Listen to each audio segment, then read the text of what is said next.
Good morning. एक बार फिर से जोश जीएस यूट्यूब चैनल में सभी का स्वागत है। और आज फिर बायोलॉजी का लेसन ऑब्जेक्टिव क्वेश्चन जो यूपी बोर्ड में आने वाले हैं, और उम्मीद है कि इनमें से यूपी बोर्ड में बहुत सारे क्वेश्चन आएंगे, इसलिए सभी बच्चे अच्छे ढंग से इन्हें याद कर लें। हमारा पहला क्वेश्चन है कि द्वय निषेचन की क्रिया किस में होती है।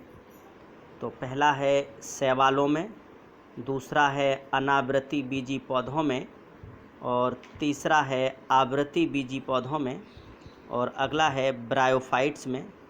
तो सभी को बता दूं कि जो द्वय निषेचन की क्रिया होती है वो होती है आवृत बीजी पौधों में, यानी द्वय निषेचन जो होता है वो आवृत बीजी पौधों में होता है। अगला क्वेश्चन है कि एमनियोटिक द्रव की कोशिकाओं में निम्न में से किसकी उपस्थिति भ्रूणीय शिशु का लिंग निर्धारण करती है। इम्पॉर्टेंट क्वेश्चन है ये।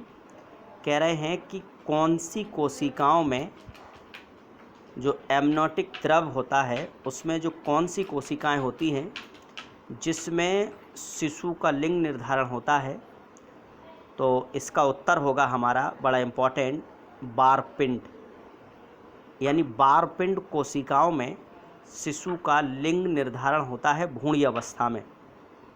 अगला है वंशागति इकाई है, यानी वंशागति की इकाई क्या होती है। तो बता सकते हैं, गुणसूत्र है, जीन है, या गोल्जी काय है, या फिर जीन प्रारूप है। तो सब जानते हैं इसका उत्तर, वंशागति की जो इकाई होती है वो जीन प्रारूप, ठीक है, ना होकर के जीन होती है केवल। अगला है प्रभाविता एवं पृथक्करण के नियम को दिया था, यानी दो नियम दिए, प्रभाविता का नियम दिया था, दूसरा पृथक्करण का नियम दिया था। इनमें से कौन सा वैज्ञानिक था? डार्विन था, लेमार्क था, मेंडल था, या फिर डी ब्रिस था। तो ये सबको मालूम है, इसका उत्तर जो प्रभाविता का नियम मेंडल ने दिया था, पृथक नियम मेंडल ने दिया था, यानी आनुवंशिकता के दिए थे जॉन मेंडल ने प्रभाविता का नियम, करण का नियम, और तीसरा था स्वतंत्रता अपव्यूहन का नियम। अगला हमारा है आरएनए अणु में थाइमिन का विस्थापन होता है। इम्पॉर्टेंट प्रश्न है ये। कह रहे हैं कि आरएनए अणु में थाइमिन का विस्थापन होता है किसके द्वारा? क्या ग्वानिन के द्वारा होता है, क्या यूरेसिल के द्वारा होता है, क्या साइटोकाइनिन के द्वारा होता है, और क्या एडिनिन के द्वारा होता है?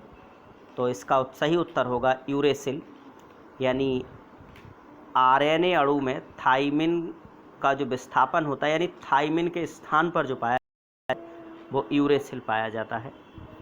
अगला है हमारा क्वेश्चन, एडीज एजिप्टियाई वाहक है, यानी जो एडीज एजिप्टियाई वाहक है वो कौन से रोग का है? तो जानते हैं सभी, डेंगू का है, मलेरिया का है, फाइलेरिया का है, या फिर आजार का है। तो इसका होगा जो बुखार होता है वो एडीज एजिप्टियाई होता है। अगला पास क्या है? बड़ा प्रश्न है ये भी। बीट क्या है? तो एक पौधा है, या फिर एक संकर पौधा है, या फिर ये कहें कि अगला एक पारजीनी पौधा है, या फिर एक उत्परिवर्तित पौधा है। तो जो बीटी का पास होता है वो आपको बता दें एक पारजीनी होता है। ये क्वेश्चन है एग्जाम से। कौन एंजाइम, अगला दे रखा है, कौन सा एंजाइम डीएनए खंडों जोड़ने होता है? कौन सा एंजाइम होता है के द्वारा डीएनए खंडों को जोड़ा जाता है? तो इसका उत्तर होगा हमारा लाइगेज होता है, या फिर एंडोन्यूक्लिएज होता है, एक्सोन्यूक्लिएज होता है, और सी बता दें काइटिनेज होता है।